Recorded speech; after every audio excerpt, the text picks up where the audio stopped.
And you said on CNBC that you felt that the government kind of was doing too much to rescue some of these companies. And you were saying things like you didn't care if the hedge funds got wiped out. And I just wondered, so what would that look like if the government were to do what you recommended? What you were saying were things like, oh, they wouldn't get to summer in the Hamptons, and who would care if they got wiped out? But, I also wondered, like, that sort of applies to, well, you tell me, maybe it doesn't apply to people like you, but would you be willing to be wiped out?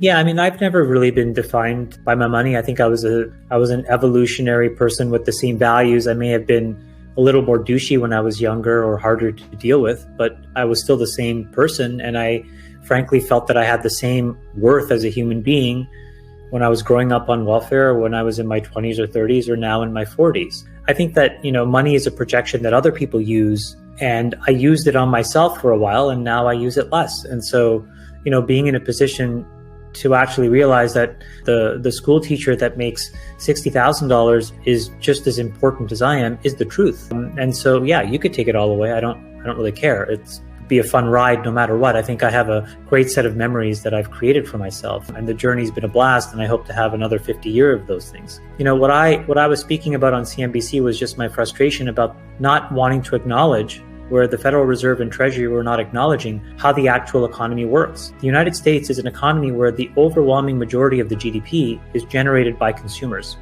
And the way that consumers lift up the American economy is by spending money. And when you take revenues away from the American consumer because they're unemployed or because they can't earn wages, then they're going to spend less, which means that the economy contracts and you have a recession. So first principles thinking would tell you that you put money in the hands of consumers, and you put enough money in their hands such that the amount that they have exceeds what they need to live, and then the excess spending they will spend. And the reason why that's important is then it forces companies to then reopen faster, hire people more. Invariably, what you'll see is then they'll also have to pay them more because, again, these consumers have more money. But that's actually all a good rebalancing of what's been happening for the last 40 years, which is that the pendulum has swung. In economic theory, you say that the pendulum swings between labor and capital. In the last 40 years of trickle-down economics, what we've really done is swung the pendulum so far towards capital that people who are the labor class don't really have the earning power that they actually had before. Putting a lot more money into their hands, where effectively you have to pay them more to come back to work, isn't a bad thing. It will recalibrate what is a very lopsided distribution of leverage. And so getting power into the hands of labor and getting more money into the hands of labor actually sort of subverts and sort of puts an end to trickle-down economic theory. It kind of worked in the 80s, but frankly in the 90s and 2000s and now it's a dated economic philosophy that doesn't map to how the world works. And you've said that there's room for everyone to have an uncorrelated hedge in their portfolio, and you say that Bitcoin can serve as that. You also have called it schmuck insurance. And I wondered, do you think that the coronavirus pandemic is sort of like Bitcoin's moment? Not really. I think that when I talked about it being schmuck insurance, the place that I'm coming from is that we want something that frankly will protect our wealth, however much that it is that we have, in cases where the people in power really get over their ski tips and do something that we can all see is a bad idea, but they're driven by short-term political incentives.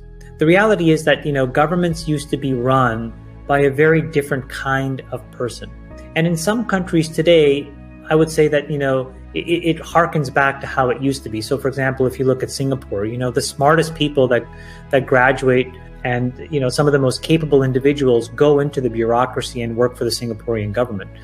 I don't think that we could all look ourselves in the eye and honestly say that that's necessarily true in Western democracies. It's a kind of person that really excels in public relations or, winning elections. It's not necessarily people who excel at governance or legislation. And so the reality is that, we have people that are somewhat mismatched for the job.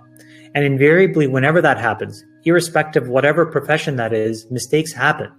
Just to use a stark example, it's kind of morbid, but if you put a pilot who's not a great pilot, who actually really wanted to be a school teacher in the cockpit of a plane, that person is much more likely to make a mistake that has huge consequences than a person who lives and breathes wanting to be a pilot. And that's also true of legislators. And so the reality is that, we have folks that will focus on short-term window dressing type solutions. Again, you can see it today in what the Fed and the Treasury are doing. We've massively increased the deficit and the debt. The United States government is now responsible for more than 50% of the GDP, which essentially makes us a quasi-communist country, socialist country at a minimum, except without any of the benefits. So you still have sky-high healthcare and exorbitantly high useless education. So it's kind of like the worst form of socialism, dummy socialism. And so, when those kinds of things are happening and they're not getting fixed and they're only getting exacerbated, I just think that if people have been hardworking with their head down, they should have an opportunity to make sure that they don't get wiped out if the government itself just continues to make a string of bad decisions that then have rising consequences.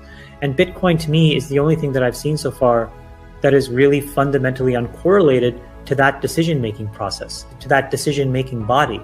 Because at the end of the day, any other asset class, equities, debt, real estate, commodities, they're all tightly coupled to a legislative framework and an interconnectedness in the financial markets that brings together many of the governments that are sort of behaving this way.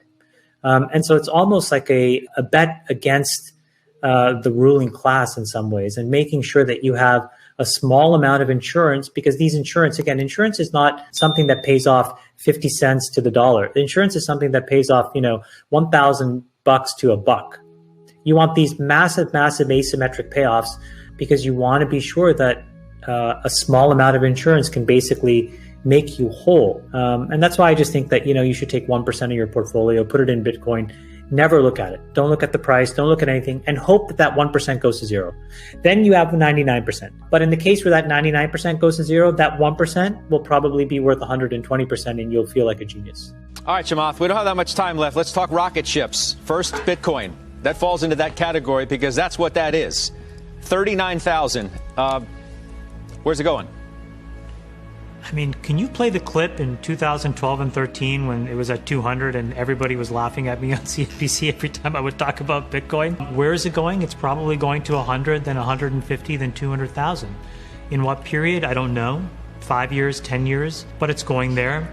And the reason is because every time you see all of this stuff happening, it just reminds you that our leaders are not as trustworthy and reliable as they used to be. Just in case, we really do need to have some kind of, insurance we can keep under our pillow that gives us some access to an uncorrelated hedge. It's going to eventually transition to something much more important, but for right now, you're just getting all these data points that prove this thing. The fabric of society is frayed, and until we figure out how to make it better, it's time to just have a little schmuck insurance on the side. Everybody's running in. It's just an incredible thing. I could never have imagined it.